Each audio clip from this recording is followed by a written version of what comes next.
அல்ஹம்துலில்லாஹி ரபில் ஆலமீன். அல்லஹும்ம ஸல்லி அலா முஹம்மதின் வ ஆலி முஹம்மதின் வபாரிக் வசல்லிம் அலைஹி. அஸ்ஸலாமு அலைக்கும் வரஹ்மத்துல்லாஹி வபரகாத்துஹு. வெல்கம் டு வாய்ஸ் ஆஃப் ஈமான். எல்லாரும் எப்படி இருக்கீங்க? நல்லா இருக்கீங்களா? அல்ஹம்துலில்லாஹ். அல்லாஹ் சுப்ஹானஹு வ தஆலா உங்களுக்கு நீண்ட ஆயுளையும் ஆரோக்கியத்தையும் வழங்க வேண்டும் என்று துவா செஞ்சு ஆரம்பிக்கிறேன். நாட்களிலேயே மிக சிறந்த நாளான ஜும்மா நாள் இன்று. இந்த நாளின் முழு ரஹ்மத்தும் பரக்கத்தும் பாக்கியமும் நம் அனைவருக்கும் கிடைக்க வேண்டும் எனவும் துவா செஞ்சுக்கிறேன். இன்று நோன்பு 16. இன்னும் எத்தனை ஜும்மா இருக்குன்னா இந்த ரமதான் மாதத்தில் இன்னும் ஒரு 2 ஜும்மா, அதாவது நம்ம இந்தியாவை பொறுத்த வரைக்கும் 30 நோன்பாக இருந்தால் ஒரு 2 ஜும்மா கிடைக்கும். இந்த ஜும்மாவை விட்டுட்டா இதே கல்ஃப் கண்ட்ரிஸை பொறுத்த வரைக்கும் இன்னும் ஒரே ஒரு ஜும்மா தான் பாக்கி இருக்குது. ரமதான் மாதம் ஒரு பக்கம், இன்னொரு பக்கம் ஜும்மா. ரெண்டுமே சிறப்பான நாட்கள், சிறப்பான மாதம். இதை சரியாக நம்ம பயன்படுத்திக்கணும். ஏன்னா பொதுவாக ஜும்மானாலே ஒரு சிறப்பு தான். அந்த நாளில் ஒரு குறிப்பிட்ட ஒரு நேரம் இருக்குது. அந்த நேரத்தில் நம்ம என்ன கேட்டாலும் அல்லாஹ் அதை தருவான், மறுக்காமல் தருவான். அந்த நேரம் என்னன்னா அசருக்கு பிறகு மஹ்ரிபிற்கு சற்று முன் உள்ள நேரம் அப்படின்னு சொல்லப்படுகின்றது ஆதாரபூர்வமான ஹதீஸ்களில். இப்போ நார்மலாக ரமதான் மாதத்தில் அந்த ஒரு நேரம் எல்லா நாட்கள்லையும் சிறப்பான நேரம் தான். ஏன்னா இஃப்தார் நேரம் அது. இஃப்தார் நேரத்தில் நாம் என்ன கேட்டாலும் அல்லாஹ் அதை தருவான். நோன்பு திறக்கும் நேரம் சிறப்பான நேரம். அப்போ ஒரு பக்கம் நோன்பு திறக்கும் நேரம், இன்னொரு பக்கம் ஜும்மா நாளின் அந்த சிறப்பான நேரம், ரெண்டும் சேர்ந்து வந்திருக்கு. இந்த நேரத்தில் உங்கள் தேவைகளை எல்லாத்தையும் அல்லாஹ்விடம் கேளுங்க. நல்லா கேளுங்க, சஜிதால அழுது கேளுங்க. நிச்சயமாக நீங்கள் கேட்டது கிடைக்கும். ஒரு நாளில் கூட உங்கள் வாழ்க்கை மாறலாம். இன்னைக்கு அதிகமாக நபி ஸல்லல்லாஹு அலைஹி வஸல்லம் அவர்கள் மீது சலவாத் சொல்லிக்கிட்டே இருங்க. ஒரு முறை சலவாத் சொன்னாலே அல்லாஹ் நம் மீது 10 முறை அருள் புரிவான். நம்முடைய பல பிரச்சனைகள், கஷ்டங்கள் தீர்வதற்கு இது சலவாத்தோ ஒரு முக்கிய காரணமாக இருக்கும். அடுத்ததாக தௌபா அதிகமாக செய்யுங்க. ஜும்மா ஒரு பக்கம், ரமதான் ஒரு பக்கம், 2 விஷயத்துலையும் நம்ம அதிகமாக தௌபா செய்யணும். துவாக்களை பொறுத்த வரைக்கும் உங்களுக்கு தெரிஞ்ச துவாக்கள் நீங்கள் எடுத்து ஓதலாம். இன்னைக்கு நான் ஒரு சிறப்பான ஒரு துவாவை சொல்ல போகிறேன்.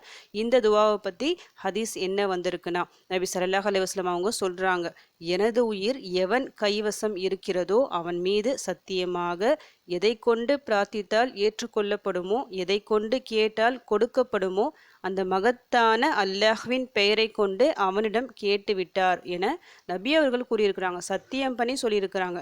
அப்போது இந்த ஒரு துவாவை நம்ம ஓதி கேட்டால் 100% நம்முடைய தேவைகள் நிறைவேறும், 100% நம்முடைய கஷ்டங்கள் நீங்கும்.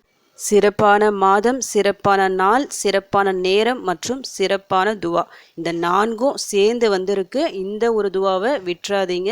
இன்னைக்கு அவசியம் நோன்பு திறப்பதற்கு முன் ஒரு 3 முறையாவது ஓதிக்கிங்க. பொருள் விளங்கி நல்லா ஓதுங்க. ஓதி உங்கள் தேவைகளை அல்லாஹ்விடம் சொல்லுங்க. அந்த சிறப்பான துவாவை நான் உங்களுக்கு இப்போ ஓதி காமிக்கிறேன்.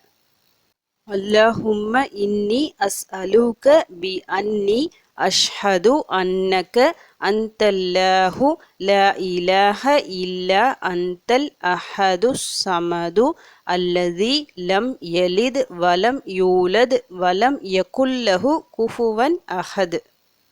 அல்லாஹும்ம இன்னி அஸ்அலுக பி அன்னி அஷ்ஹது அன்னக அந்தல்லாஹு லா இலாஹ இல்லா அந்தல் அஹது சமது அல்லதி லம் யலித் வலம் யூலத் வலம் யகுல்லஹு குஃபுவன் அஹத். அல்லாஹும்ம இன்னி அஸ்அலுக பி அன்னி அஷ்ஹது அன்னக அந்தல்லாஹு லா இலாஹ இல்லா அந்தல் அஹது சமது அல்லதி லம் யலித் வலம் யூலத் வலம் யகுல்லஹு குஃபுவன் அஹத். யா அல்லாஹ், நிச்சயமாக நீயே இறைவன், வணக்கத்திற்குரியவன், உன்னை தவிர வேறு யாரும் இல்லை. நீ ஒருவன், எந்த தேவையும் அற்றவன், எவரையும் பெறாதவன், எவராலும் பெறப்படாதவன், அவனுக்கு நிகராக எவரும் இல்லை என்றும் நான் சாட்சி கூறுகிறேன். இந்த ஒரு துவாவில் சூரா இக்லாஸ் அதோட வசனங்கள் கடைசியாக வந்திருக்கு. அதனால தான் இந்த ஒரு துவாவிற்கு அவ்வளவு சிறப்பு இருக்குது. எதை கொண்டு அல்லாஹ்விடம் கேட்டால் நமக்கு பதில் கிடைக்குமோ, எந்த பெயரை கொண்டு அல்லாஹ்விடம் கேட்டால் நமக்கு பதில் கிடைக்குமோ, அந்த பெயர்கள் எல்லாம் அடங்கிய அழகிய ஒரு துவா, சஹீஹான துவா இது. இந்த துவாவை முடிஞ்ச மனப்பாடம் செஞ்சு வச்சுக்கோங்க. எப்பெல்லாம் நீங்கள் துவா செய்கிறீங்களோ அந்த நேரத்தில் ஒரு 3 முறை இதை ஓதி அல்லாஹ்விடம் உங்கள் தேவைகளை கேளுங்க. பொருள் உணர்ந்து ஓதணும். ஏதோ ஓதுறோமே சொல்லிட்டு ஓதக்கூடாது. எந்த துவாவை நீங்கள் எடுத்தாலும் சரி, அதனுடைய பொருள் என்ன சொல்லிட்டு ஒரு முறை நல்லா படித்து பார்த்துட்டு உணர்ந்து ஓதுங்க. ஏன்னா நம்ம துவா கேட்கும்போது மனதார கேட்கணும். சும்மா ஏதோ மேலோட்டமாக கேட்டுட்டு போகக்கூடாது. சத்தியத்தை பொறுத்த வரைக்கும் நம்ம மார்க்கத்தில் சும்மா எதற்கும் சாதாரணமாக பண்ணிடக்கூடாது. சத்தியம் நம்ம செய்யணும்னா அல்லாஹ்வின் மீதும் தான் சத்தியம் செய்யணும். அதுவும் ஒரு விஷயம் உறுதியாக நடக்கும் அப்படி இருந்தால் தான் அந்த ஒரு விஷயத்துக்காக சத்தியம் பண்ணணும். நபி ஸல்லல்லாஹு அலைஹி வஸல்லம் அவர்கள் சாதாரணமாக இதை செய்ய மாட்டாங்க. அப்படிப்பட்ட நபி அவர்கள் இந்த ஒரு துவாவை கேட்டு இதை கேட்டால் கண்டிப்பாக கிடைக்கும், இதை ஓதி கேட்டால் நிச்சயமாக கிடைக்கும் அப்படி சொல்லி சத்தியம் பண்ணுறாங்கன்னா அப்போ இந்த ஒரு துவா 100% உறுதி செய்யப்பட்ட துவா. நம்முடைய கஷ்டங்கள் எல்லாம் நீங்கும். இது எத்தனையோ பிரச்சனைகள் கஷ்டங்கள் இருக்கும். அவங்கவுங்க கஷ்டங்களை மனசில் வச்சுக்கிட்டு நியத்து வச்சு ஓதுங்க. குறைஞ்சது நான் 3 முறை சொல்கிறேன். அதிகபட்சமாக நீங்கள் எத்தனை முறை வேணும்னாலும் ஓதலாம். இன்றைக்கி நோன்பு திறக்கும் நேரத்தில் அந்த அசர் நேரம் இருக்கும் பார்த்தீங்களா, அசர் டு அந்த மஹ்ரிப் அந்த நேரத்தை விட்டுறாதீங்க. என்ன வேலை இருந்தாலும் சரி கொஞ்சம் ஒதுக்கி வச்சுக்கிங்க. இந்த நேரம் இந்த நாள் கிடைக்காது நமக்கு. அதனால் வீணாக்காமல் இன்று இந்த துவாவை ஓதி உங்கள் தேவைகளை கேளுங்க. இந்த துவா ஓதுவதற்கு முன்னாடி செலவாத்தும் ஓதிக்கிங்க. ஏன்னா இன்னைக்கு ஜும்மா, நபி அவர்கள் மீது அதிகமாக நாம் செலவாத் சொல்லணும். அதனால் செலவாத் உங்களால் எவ்வளவு முடியுமோ அவ்வளவு செலவாத் ஓதிக்கலாம். செலவாத்தை பொறுத்த வரைக்கும் நிறைய செலவாத்துக்கள் இருக்குது. உங்களுக்கு தெரிஞ்ச செலவாத்தை ஓதலாம். இருந்தாலும் தொழுகையின் அத்தையாத் இருப்பில் ஓதும் செலவாத்தை ஓதுவது சிறந்தது. அதனால் முடிஞ்ச அளவுக்கு ஒதுக்கிங்க. குறைந்தபட்சம் ஒரு 3 முறை அந்த செலவாத்தை முன்னாடி ஓதிக்கிட்டு இந்த ஒரு துவாவை நான் குறைந்தபட்சமாக சொல்கிறேன் 3 முறை. அதிகபட்சமாக நீங்கள் ஒரு 11 முறை 33 முறை அப்படி கூட நீங்கள் ஓதலாம். அதை ஓதிட்டு மறுபடியும் செலவாத் சொல்லிவிட்டு அல்லாஹ்விடம் நல்லா துவா செய்யுங்க. நல்லா கண்ணீர் வர வரைக்கும் துவா செய்யுங்க. அழுது துவா செய்யுங்க.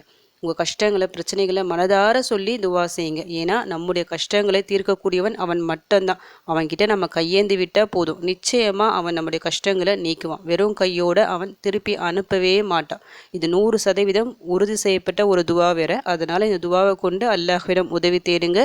இன்ஷா அல்லாஹ் உங்களுடைய அனைத்து கஷ்டங்களும் பிரச்சனைகளும் எல்லாமே லேசாகும். இந்த துவாவை மனப்பாடம் செஞ்சு வச்சுக்கிட்டு சஹர் நேரத்தில் நீங்கள் ஏந்திரிக்கிறீங்களா, நோன்பு நேரத்தில் எப்படியும் நம்ம ஏந்திரிப்போம், அந்த நேரத்தில் தஹஜுத் நேரத்துலேயும் இந்த ஒரு துவாவை ஓதி அல்லாஹ்விடம் நீங்கள் உதவி கேட்கலாம். ஏன்னா அந்த நேரமும் சிறந்தது தான். ஏன்னா அல்லாஹ் சுப்ஹானஹு வ தஆலா கீழ்வானத்திற்கு இறங்கி வரும் நேரம். நம்ம நார்மலாக தொழுது ஒரு 2 ரக்காத் தொழுது துவா கேட்டாலே அவன் தருவான். இது போன்ற சிறப்பான துவாக்களை கொண்டு அவனிடம் உதவி தேடும்போது சொல்லவே வேண்டாம். இந்த ஒரு மாதத்தில் உங்கள் கஷ்டங்கள் பிரச்சனைகள் எல்லாமே நீங்கும். இது போன்ற சரியான துவாக்களை கொண்டு சரியான நேரத்தில் நீங்கள் துவா செய்யும்போது இன்ஷா அல்லாஹ் உங்களுடைய கஷ்டங்கள் பிரச்சனைகள் எல்லாம் இந்த மாதத்தோட விளங்கணும். உங்கள் வாழ்க்கை நல்ல சிறந்த முறையில் மாறணும் சொல்லிட்டு உங்களுக்காக நானும் துவா செஞ்சுக்கிறேன். எனக்காகவும் என் குடும்பத்திற்காகவும் நீங்களும் துவா செஞ்சுக்கிங்க. அல்ஹம்துலில்லாஹ். இந்த வீடியோ உங்கள் எல்லாருக்கும் யூஸ்ஃபுல்லாக இருந்துக்கும்னு நினைக்கிறேன். நீங்கள் தெரிஞ்ச இந்த விஷயத்தை மற்றவங்களுக்கும் எத்தி வைங்க. இதன் மூலம் அவர்களும் பலனடையலாம். இன்ஷா அல்லாஹ். அடுத்த பதிவில் சந்திக்கலாம். ஜஸக்கல்லாஹு கைரன் கசீரா. அஸ்ஸலாமு அலைக்கும் வரஹ்மத்துல்லாஹி வபரகாத்துஹு.